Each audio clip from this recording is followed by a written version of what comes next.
Welcome to This Week in Health IT, where we discuss the news, information, and emerging thought with leaders from across the healthcare industry. This is episode number 54. This is a special end of the year episode, year in review, the CIOs episode. So this is the third of 4 episodes. We already did the innovators. We've done the clinicians. This is the CIO episode, and next week we'll do the top 10 video episode.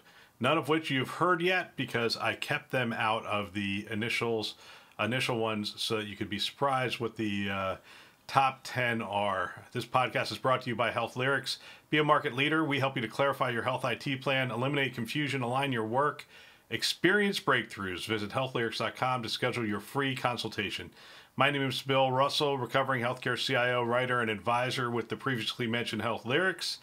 And as you can tell, I'm trying to talk fast because it was really hard to do this episode. There are so many good clips from the CIOs that I feel like I'm cheating them by not having a multi-episode of just the CIOs. But I have picked, it looks like about 14 clips. It's about 40 minutes. That's without me talking. So I'm going to keep my talking to a minimum. The only thing I want to cover to make sure that you are aware of is that we're doing a survey. We're doing a survey off the Health Lyrics site and off the This Week in Health IT.com site, and you can find that survey at the top of the page. And it's all about the podcast. This is where we are asking you for feedback. What'd you like? What'd you not like? Would you refer to a friend? What should we do more of? What should we cut out? So we really want your feedback as we prepare. I will more than likely take a couple weeks off in January. We've been doing this 52 weeks straight, and I'll take some time off in January, rethink the podcast, how we're going to do it, get some great guests lined up, and we will probably kick off in either late January or the first week of February. I haven't really decided yet, but I am going to take a little bit of time, talk to some people, gather some feedback, and really come back strong with some fine-tuned messaging based on your feedback. So, all right, is there anything else I want to cover? I don't think there is. Get the feedback. I just want to make sure I thank all my guests. It's been a great year. I have learned a ton, and hopefully you're sharing this with your peers so that they can learn from these incredible guests that I've had on the show. So without further ado, let's go ahead and start getting it right into the podcast.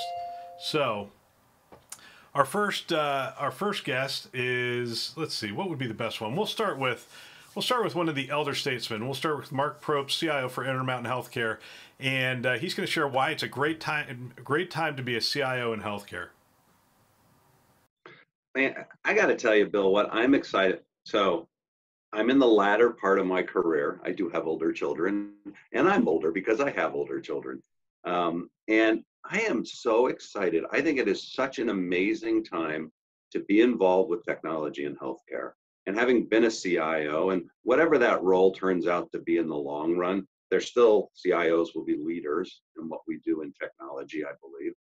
And I'm excited about the confluence of so many technologies right now, and the potential that has, not to just help healthcare, but to absolutely change it, improve it, and probably save it for our country and globally, I suppose, if you want to think that way.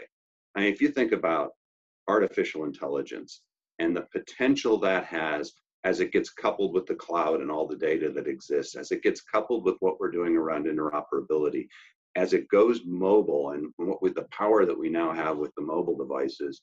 And I see a day from the consumer perspective where Dr. Google or Dr. Apple or whatever we want to call it is there. That's where they're going to go for their initial primary care, is going to be the device and all the knowledge that that device has.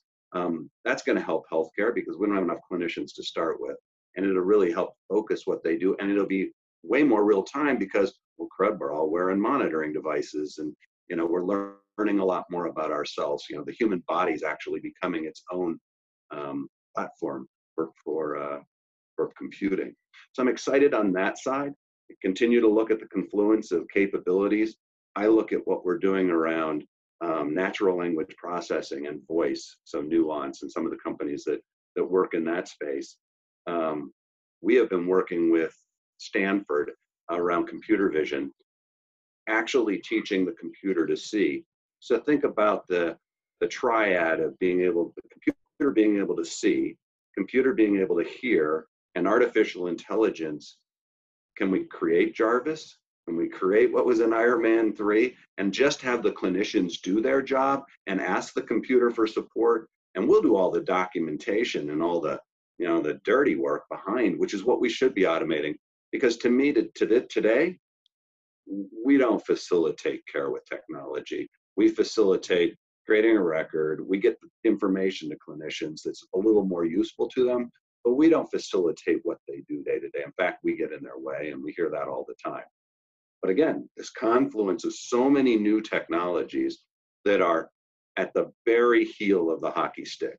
These things are going to take off. I mean, we all know they're going to take off. I'm not telling anybody anything they don't know, but it is so exciting. And I think I'm going to witness in kind of the twilight of my career an absolute shift of how technology is used and helps what we're doing in healthcare. So I think that's really, really exciting. And it's a great, like I said, it's a great time to be a CIO in healthcare.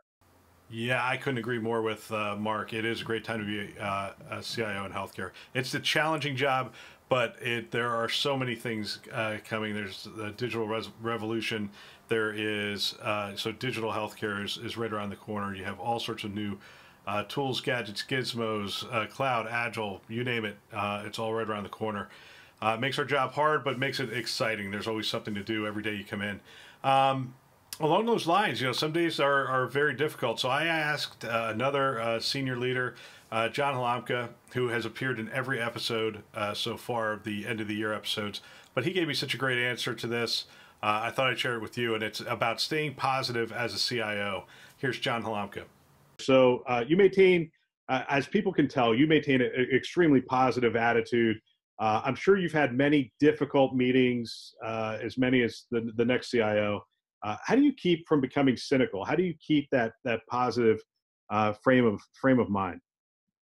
So what's really important for an IT leader is to have something in your life that grounds you, right? So if I got customer emails this afternoon that said, I hate you, you're horrible, I'd go out and hug the llamas, right? So remember, I run a 70-acre organic farm that is the animal rescue for the entire Boston region. And so I have horses and cows and pigs, and I'm up at 4 a.m. shoveling manure. And if I have a bad day, I'm just out in the barn. Something that you can look to that is some part of a greater good keeps you grounded. Yeah, and the animals aren't tweeting out negative comments about you these days, I assume. Although they are writing anonymous editorials in the New York Times, though. It's those llamas. You got to watch them. Yeah, they're crafty, sitting over there with those neural implants connected to the internet. Yeah, great words of wisdom from John Halamka. I wish we could all own a farm, but in light of not owning a farm, maybe we could all stay grounded and have something outside of work that keeps us energized, keeps us focused. So fantastic words of wisdom. Appreciate John being on the show multiple times this year. But another person who came on the show, and again, a new person for me, I've been introduced to a lot of new people this year, is Kristen Myers, SVP for Mount Sinai Health in New York City. And she has a passion for really helping out the next generation of women in health IT leadership roles. And she had this advice for professional women in health IT. I know that you're an advocate for women in leadership and diversity. We talked about this the last time we were on the phone. Why do you think diversity is so important to promote? And I think the follow-on question for me on this is going to be, what's some advice that you would give women in healthcare IT at this point? So why do you think diversity is important, and advice for women in health IT? So I think, diversity is important. We need to have different opinions at the table in order to solve really complex problems. And as you know, in healthcare, and specifically in IT, we've got a lot of complex problems to solve. I also think that, at the leadership level, we need to have representation of our patient population. And when you think about it, 60% and above of healthcare decisions are made by women. And so that's why I feel, pretty passionately that, the leadership has to reflect, our patient population and where the decisions are being made in order to engage our patients also. And, I'm very lucky to be working at an organization where, we have great examples of strong executive women. We had a number of them recognized recently in Cranes. And, we're also the #1 health system, according to Diversity Inc., for diversity and inclusion. And we've got a great diversity and inclusion program here. So again, an honor to work at Mount Sinai. Yeah, and well, that would have to be the case in New York City. It is literally the epicenter of a melting pot. Your patient community is very diverse, and your care community is. Is there anything any advice you would give to women? I saw a post. I think it was a LinkedIn post where a health system team said, just finished our strategy session, setting our strategy, whatever. Great meeting, and the picture had a picture of all the people that were attending. And I kid you not, I think it was like 14 men and 2 women. And I thought that's problematic. Yep. But what would you tell? What's your advice to women to get more women in that executive level, seat at the table talking about strategy? How are we going to do that? Well, I think ultimately it starts with the recruiting and the pipeline.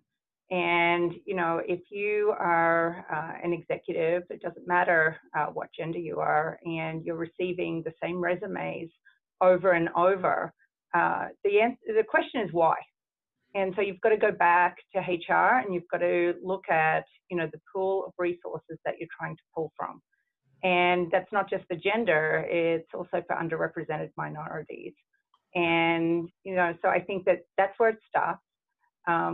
I would also encourage, female leaders to engage the men in their department as allies, because just having a discussion with other female leaders is great.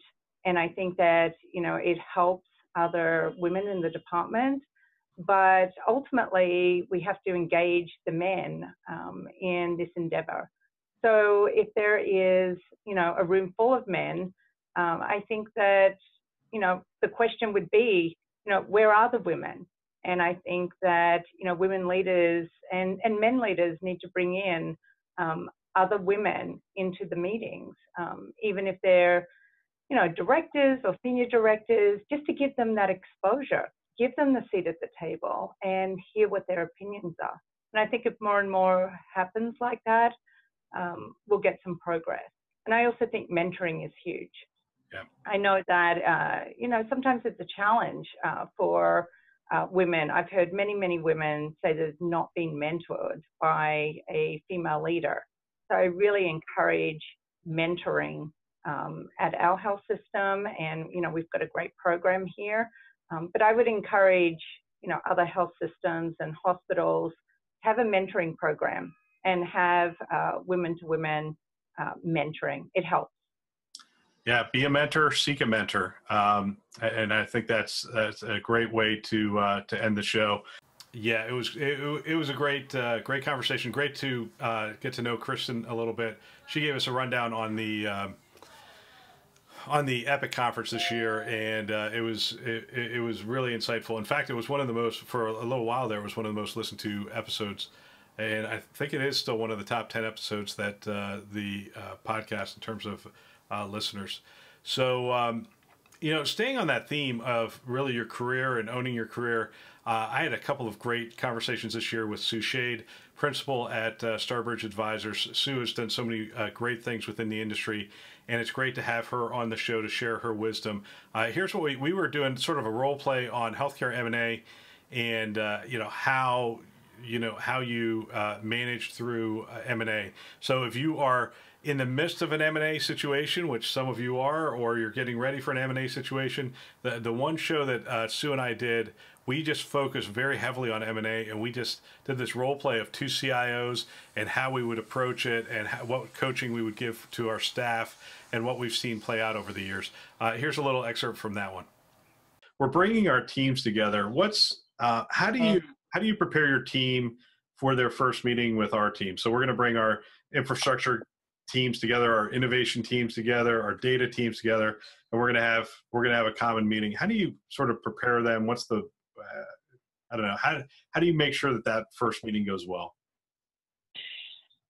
Well, I will go back to what we've already talked about in terms of the relationship and the dynamic between the larger and the smaller organizations, in prepping people and helping them understand and message. What I would emphasize with people is that change is constant and we don't have all the answers. Your communication is critical. I subscribe to, the approach that you tell people what you know when you can. You tell people if you don't know. If you don't have answers yet, you tell them you don't and when you might. And if you have information that you can't yet share for whatever reason, you tell them, we do know that, we've made that decision, but we can't go public yet. I'm a big subscriber to the philosophy or to the belief that that lack of information, that people make stuff up. That's how all the rumors start, right? It just goes round and round. So if people aren't getting any regular proactive communication, they're going to make stuff up. And then you just have to try to manage that. What I would also, obviously with the advice of HR, how do you talk about future work? And on the one hand, you can message, there's plenty of work for everybody, we know that. On the other hand, you have to say no guarantees as to whether there'll be changes or staff reductions, and HR tells you what to say and how to say it, and what not to say. The other thing, my message to individuals, because individuals get really worried at a time like this, is twofold. One, open to the possibilities. Who knows what changes there's going to be and what new opportunities, new jobs, new skills, they can learn. So be open to the possibilities. The other thing I tell people is you own your own career. So depending on what those possibilities are and those changes, if you like them, if you don't like them, if you want to propose, you put me in this role instead, every individual owns their own career. Phenomenal insight. I really do appreciate Sue coming on the show.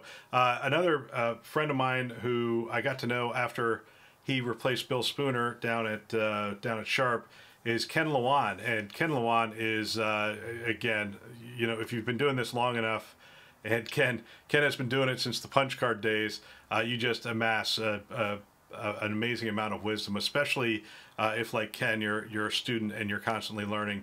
And so we were talking about the biggest changes coming on in healthcare, and one of the things we talked about was retailers as primary care providers, and this is what Ken had to say. Next disruptive, number 5 disruption in healthcare, retailers as primary care physicians. What would you tell your peers about this one? Well, my biggest challenge here is talking to your primary care partners, your physicians, about how do we continue to be relevant. You think about a pharmacy, and if many of us travel over in Europe and think about what you can do at a pharmacy without a doctor's orders. I think this is a huge potential disruptor to the traditional primary care model that we've grown up with, where everything kind of runs through your primary care physician. You go there for any kind of diagnosis, referrals, treatments, and people are disrupting that and saying, not only do a lot of individuals not want to go through that model, but there's a lot of other people who could take up that space on the kind of the self-treatment, the wellness, the kind of the what do I need to do, and where do I kind of go to get information to try to keep myself healthy. I'd say you need to be looking at how do you compete or partner, because you don't always have to do it yourself, but how do you compete or partner in this space? Because if you don't, you're going to become irrelevant as a primary care provider. Right. And the term in other industries is called disintermediation. And if you allow someone to come between you and your consumer, you are just asking for a world of hurt. Yeah, Ken's an awesome guest, and I really appreciate him coming on the show. Another person who probably had one of the busiest years as a CIO this year is Ed Marks. He took on the role at the Cleveland Clinic, and he even took time out of his busy schedule to spend some time with us and do an episode. And I really appreciate Ed, because early on in my career, I just reached out to him because I was new to healthcare. And he was one of those people, as well as John Halamka and John Glasser and some others, who were just so gracious with their time and gave me a valuable insight. This is one of the things that Ed told me to do. He told me to go outside the industry and get some input from outside the industry, and so I prompted him on it, and I had him share some of the things he shared with me early on in my CIO career. So here's Ed Marks. This actually impacted me, so I really wanted to share it with others. So we had a conversation early on in my healthcare CIO tenure, and you said that you bring in, you take your team out and you bring in people from outside of the healthcare industry to have discussions around strategy, trends, and technology.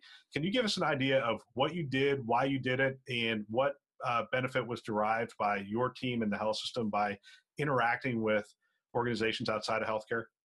Yeah, of course. So I think I first learned this technique when I started to be on a couple of boards for organizations. And instead of being a bunch of healthcare CIOs, there was a CIO from Kellogg's, there was a CIO from Colgate and Wrigley's. And I remember just learning a lot from them and different perspectives. I thought, wow, I want to hang out with that person. And not just myself, I want my team to hang out with that person. So then we started doing that. So once a year, I'd pick a different company and we would meet with those companies. I'll give you one example, Pure One. So Pure One was really good at data analytics. They had this amazing performance in revenue. And when I asked about how they went from a penny stock to a very successful company, it was all around analytics. And so we met with them and talked to analytics. We were about to launch a big BI analytics endeavor at my organization then, and we learned so much from them. And one thing was they watermarked all their reports, whether they were online or hard copy. They were watermarks. So the CEO and everyone knew that you can trust that data that came with that watermark because it was part of their BI program, as opposed to someone else creating a spreadsheet, giving out data. You don't know if it's accurate or not, but this meant was accurate. So that's what we started to do. So you knew when you got this report that it had our watermark on it, you knew you could trust that source of information. So that helped with our credibility and the standardization and going from many different data sources to one. So that's one example. So we do it all the time, and we've got it some planned here as well. Yeah, that was, thanks for sharing that with me. That was very powerful. That's a recurring theme of getting inspiration from outside the industry. In fact, just recently, I think it's December. I think it's like just a week ago or a couple weeks ago, Providence St. Joseph Health announced that they're bringing in a CIO from Microsoft, and somebody with a couple decades of experience at Microsoft, AI experience. And so we see this trend towards some health systems going outside the industry to look for help, for new ideas, for how they're going to address this digital economy. But I think traditional CIOs, the CIOs that have been in healthcare for a long time, can still make the transition as long as they're open. And so we had that conversation. Craig Richardsville and I, Craig was the former CIO at Atrium Health, had this conversation about gathering inspiration from other industries around innovation. And this is what Craig had to share.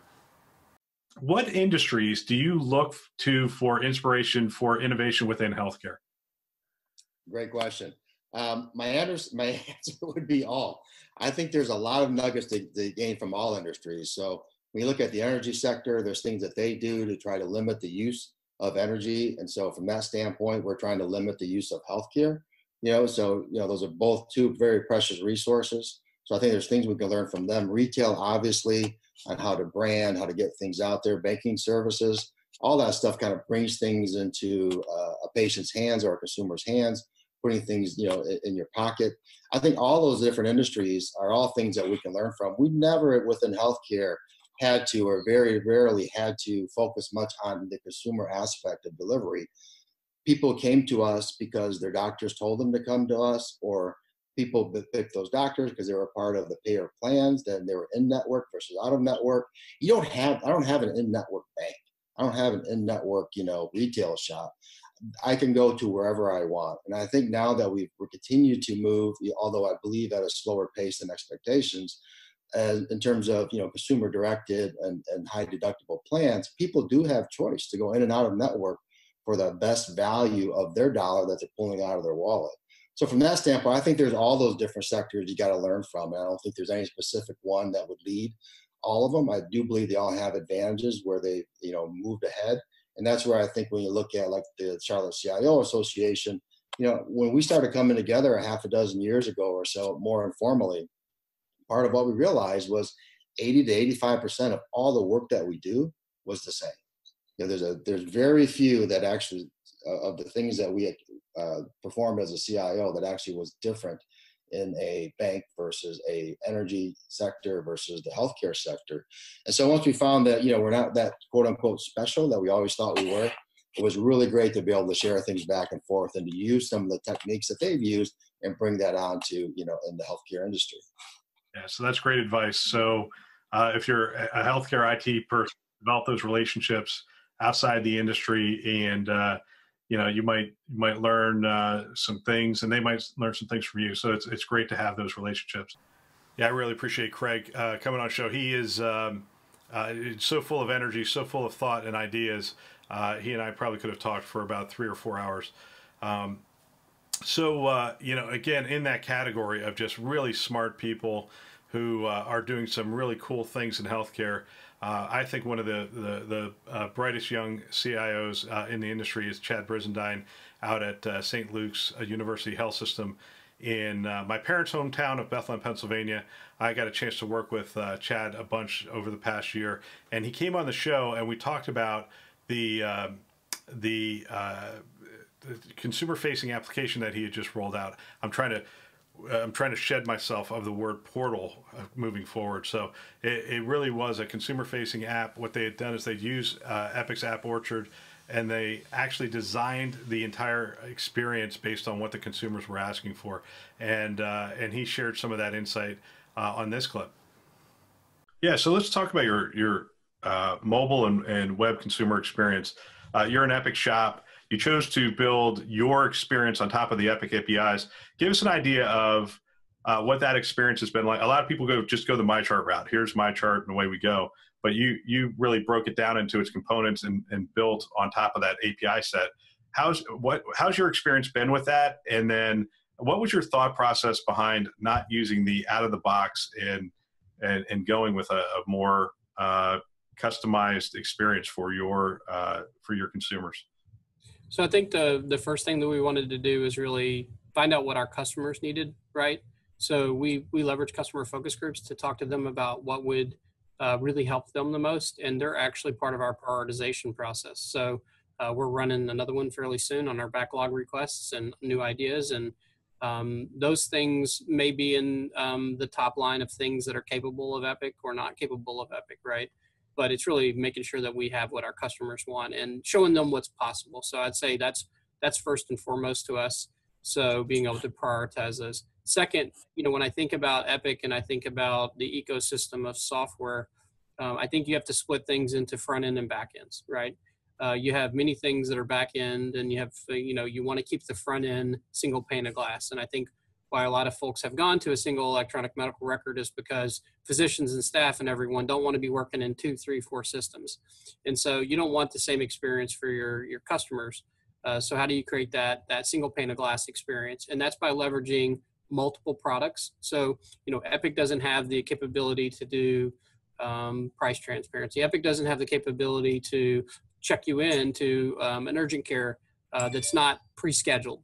It doesn't have the capability to, and it's coming out with the next release, but geolocation. So what we're doing is basically leveraging the best of what Epic has to offer when they have to offer it. And when they don't have it to offer and our customers want it ahead of time, leveraging third-party vendors like American Well or, Find a Doc or whatever those capabilities are. And those are all the back-end technologies, but we're really controlling that front-end UX, UI, and to make that experience the most optimal, and really leveraging our customers to help us get feedback on it to make sure that it is the most optimal.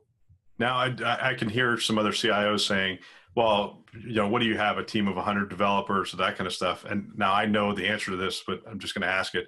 How big is your development team? 3 people. Yeah. So, but we've leveraged, and some partners.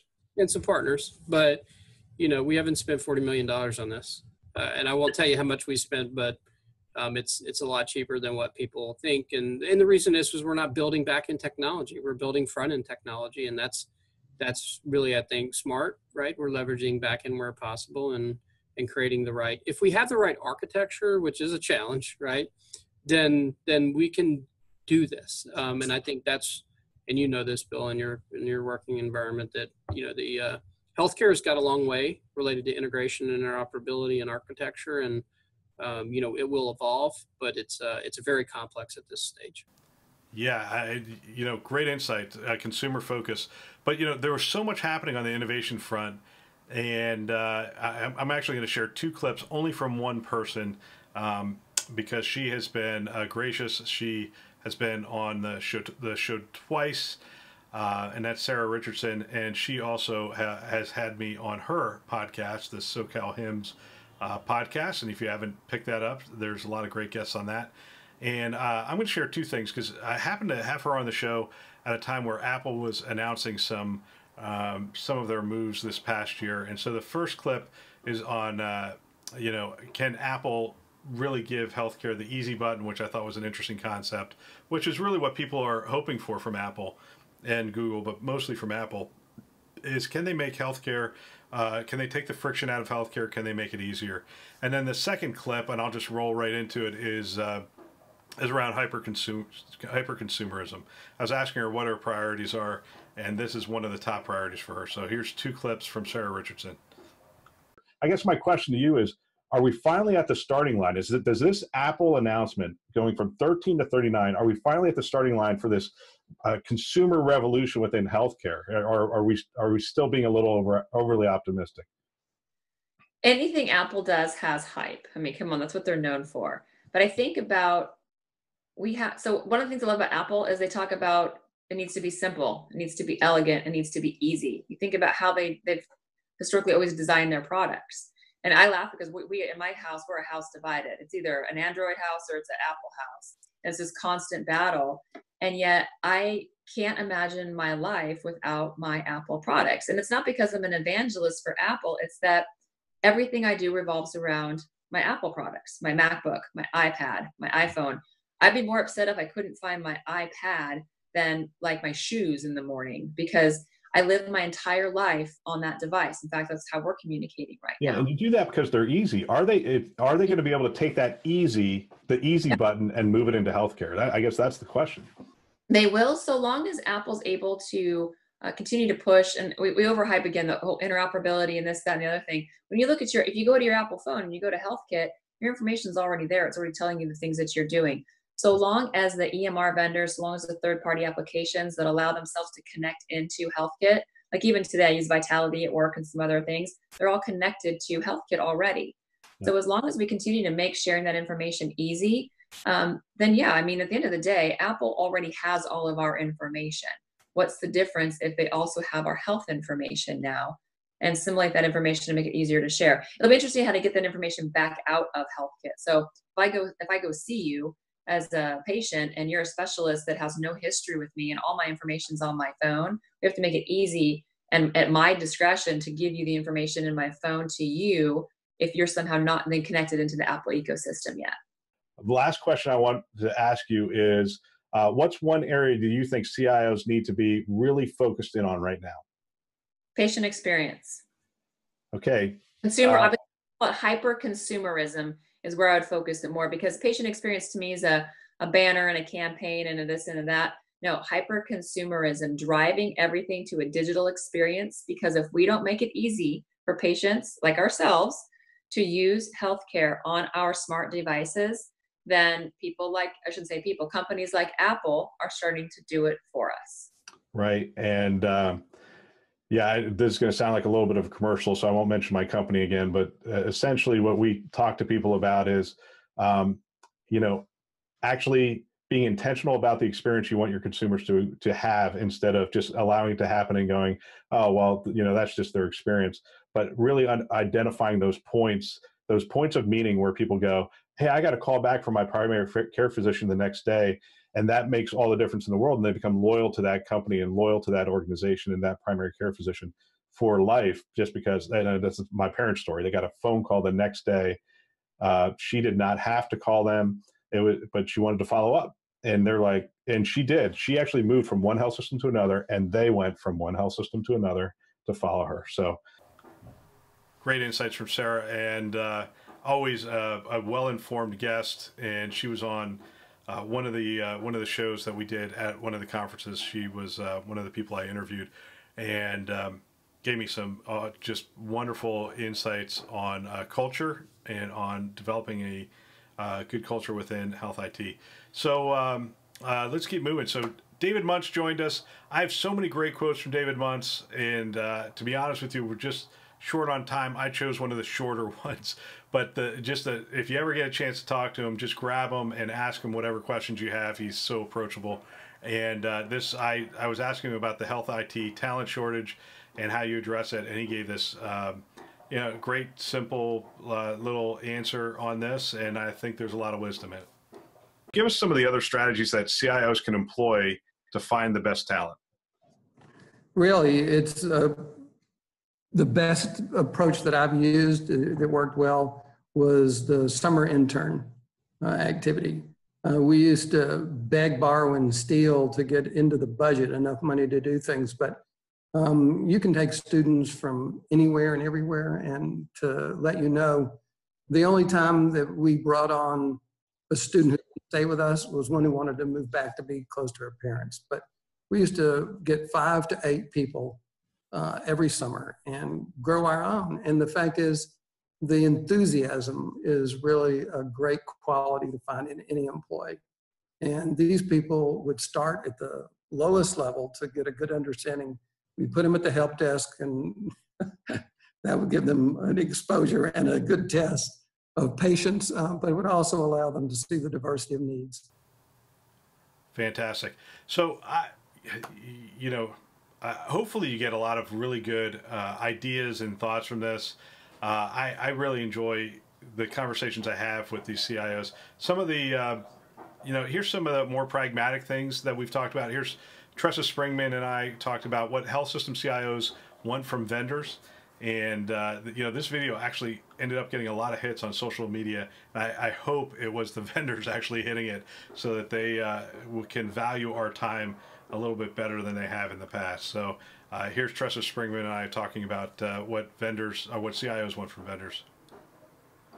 What's one thing you would say to vendors trying to work with a health system? I got that email once that had dear whatever, it wasn't even my name.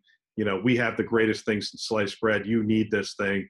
But I get this question a lot from vendors is, what's the approach that resonates with the CIO? Well, with a name like Tressa, 9 times out of 10, they spell it wrong anyway. So thank you for the letter, but that's not me. Yeah. Bill, I think you can relate to this. And I can too. I've been a CIO now for over 20 years in a few different institutions, organizations, but that's not where I've always been. We have a passion for supporting healthcare as an industry and, as a commitment to doing a better job here in the US with health quality, health equality, and a more economic value to the quality of care. And I'm most appreciative when vendors or other people in this ecosystem that we're in approach us as peers and professionals. I think, as you know, we have all worn different badges and sat in different seats. And I think if there's a participation in the dialogue about how we can solve a problem, there's a higher probability that when we get down to the investments and tools, that we're taking advantage of the players in the market who we really know understand it. So Yep. That may be kind of a philosophical comment, but I gotta be honest. Maybe it's a bit arrogant. I pride myself on knowing the 10 big things I need to solve in the coming 3 months, 6 months, 9 months, Yeah. and I go chase them down. So when I know I need it, I'm calling them. So just having a presence and recognizing that I'd rather talk about the problem that we're trying to solve together than any specific method of solving it usually takes care of itself from a product perspective. Yeah, and similarly, I say three things to them. I say, know my business. So I don't want to keep educating you on my business. The second thing is, don't try to get to me through email. If you can't get to me through another person, you're probably not going to get the sale anyway. So either through a peer telling me, hey, you should talk to this person, or somebody within our system saying you should talk to this person. So that's the second thing I would say to people. And the third is, a traditional sales rep doesn't cut it anymore. When I talk to the sales rep, I want to be strategizing. I want them to know their product backwards and forwards. I don't want to, have a go between, oh, let me bring in this person, let me bring in this person. I want them to at least have a base level of knowledge that adds value to.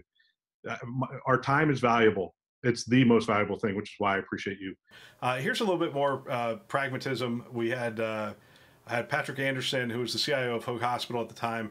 He's now the CIO at City of Hope in LA County, and he gave us the CIO Playbook, and his principle number 1 was run IT as a team, and here he shares some of those insights. You have shared with me your CIO Playbook. So you've gone into health systems on several occasions, inherited IT shops, and you have some principles here that you go by. So I'm going to share some of that as we go through and just ask you questions around it. So the first principle is you run IT as a leadership team. The team runs IT. Tell us about that. Tell us what that looks like. Sure. Years ago, I couldn't keep up, Bill. My time was just, I was buried. I was working every day, every night, every weekend.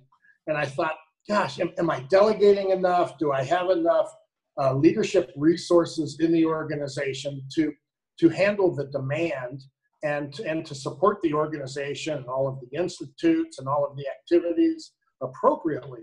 So I really started working on developing the leadership team principle, where all of the leaders know everything that's going on in IT, and we solve our issues together and we help each other. So bringing the leadership team together, huddling multiple times during the week to make sure that we're staying on track, and then setting the pace of monitoring all of the critical success factors across the IT organization with a rigor was really the key. And what was the real benefit of this is everybody's well informed, everybody is accountable to meet their service levels and their dashboard deliverables, and then it provides bandwidth. It provides bandwidth for me, and it provides bandwidth for the leadership team. So we have a regiment and a rigor that we go through.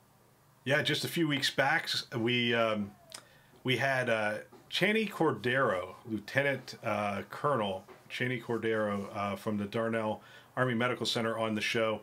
And she, again, was such a practical leader full of great insights and wisdom. And she shared on what it takes to be an engaged leader. The next post I thought was interesting. So trust but verify. As a leader, we have to trust our staff, but we also have to be involved enough to really verify what they're telling us. And you talk about a situation where you're trying to deploy something. It turned out there was a failure in communication between the team on the system issue. And you say, trust but verify. The point isn't to place blame anywhere, but to ensure that the team has the resources they need. And then you ask the question, what are some of the leadership accountability techniques that you use? So when you say trust but verify, how do you verify? I mean, how would you go about verifying, I guess? Yeah, so no, that's a very good question. And what I've kind of learned is that I do the same. So I have a project meeting, and right now I'm actually having to do it a little bit more frequently than I like. We're doing it weekly almost because I feel that we should revamp our project meeting. And so just like you always have just some very little surface level understanding, a surface level, idea of what's going on with that particular project. And because of that, sometimes when projects are maybe not on schedule or maybe not priority for that project manager or for that department chief, their answers are very general. And so I think maybe maybe from teaching, my BS factor is really high and it's really sensitive. And so I'll start rapidly firing questions because it's almost sometimes you can see, it's almost like a dying fish in the water, right? And I'm the shark coming in, like I can see when someone is not being quite honest. But I try to create an atmosphere though that I don't want to press blame. I don't want to say, if you said, hey, I didn't have time to look into this, or I don't have the resources, but I didn't ask you because it's low priority, I can handle that. What I can't handle though is that you're blowing it off, or your integrity. You're having integrity issues. And so, when we're having these project meetings and I'm answering the questions, you say, hey, we're having an issue with the vendor. Oh, okay. Well, then that may be something on my level then, and you shouldn't be handling that. Let me call the vendor. Oh, wait. Actually, we haven't scheduled a meeting with the vendor yet. Oh, okay. So that's kind of where I mean is that, sometimes when someone's not telling you something right, then your spidey senses up and you kind of, go up in the air and it's not right. And so just asking those questions so that they know that, I trust you that you do your job, but I also need you to know that I'm engaged and I'm an engaged leader. I think I've said great insights about 10 times, so I'll try not to say it anymore. But, I'm going to close out the show with 2 clips. They're pretty short. And I thought they were fantastic. One was Jamie Nelson, and who spoke earlier, and she is here encouraging women to take more career risk based on an article that she wrote. Actually, I found this part to be interesting. You say women need to take more risks, and the how you highlight this is you say almost you talk about that men are willing to jump into the next role, even though they know they're not qualified for it, but they'll figure it out as they go. Whereas women are more pragmatic and they say, well, no, I'm not ready for that role yet. And they try to get ready for that role before they step into it. So what are you encouraging women to do here in terms of taking risks? When women come to talk to me, I tell them, don't check off all 10 boxes. If you can check off 3 or 4 of your qualifications for that next role, go ahead, try for it. Because we hold ourselves back in this way. And I was listening to a Hidden Brain podcast this morning when I was walking my dogs, and they were talking about how this happens from when girls were little. Girls are socialized. Be careful. Don't hurt yourself. Don't run.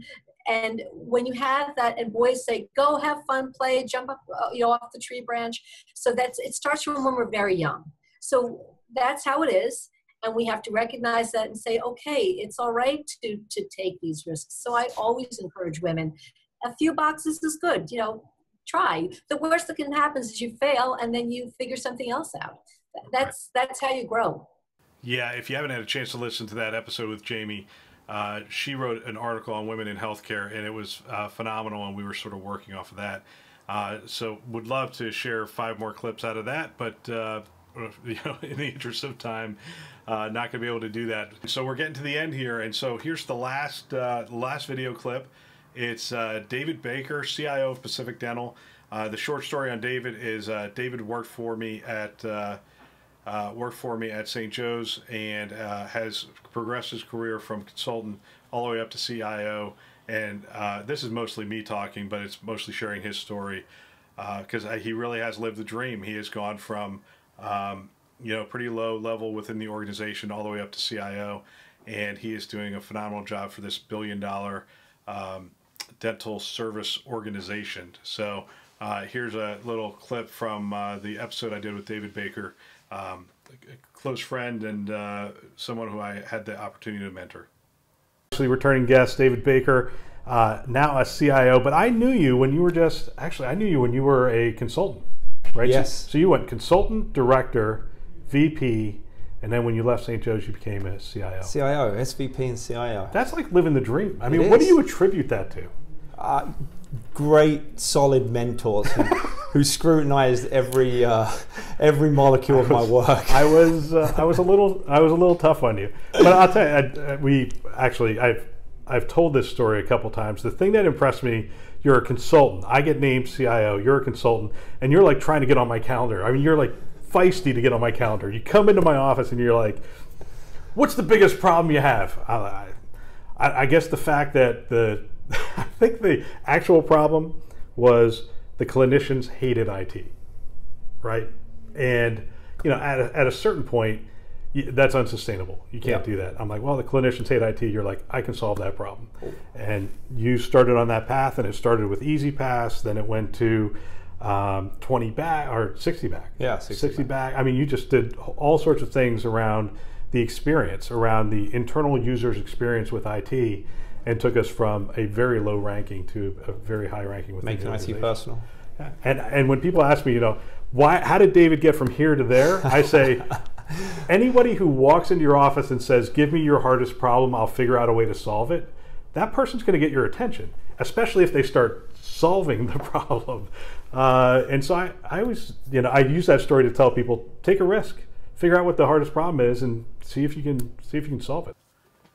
All right, so that's it for the year in review from the CIOs, and I literally could have put another 100 videos in here. There was so much great wisdom from the CIOs.